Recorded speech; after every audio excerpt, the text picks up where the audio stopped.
విజయశ్రీ గారు, లలిత సహస్రనామాలు అద్భుతమైన కావ్యం అండి. అది అమ్మవారు సాక్షాత్ మన కోసమే ఆమె వరముగా ఇచ్చింది. అంతేనండి.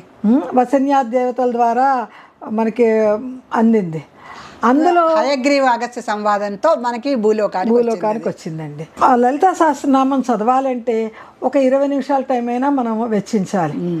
మరి ఈ కాలంలో పిల్లలకి అంత టైం లేదు. మీరు రాసిన పుస్తకం వల్ల ఏమిటి వాళ్ళకి ఎంత ఉపయోగంగా ఉంటుంది అంటే, శ్రీలక్ష్మి గారు 20 నిమిషాలు సమయం వెచ్చించడం అంటే ఉద్యోగాలకు వెళ్ళే వాళ్ళందరికీ కూడా, మగవాళ్ళకైనా ఆడవాళ్ళకైనా, విద్యార్థులు కూడా ఈ పుస్తకం చదువుతారు బాగా.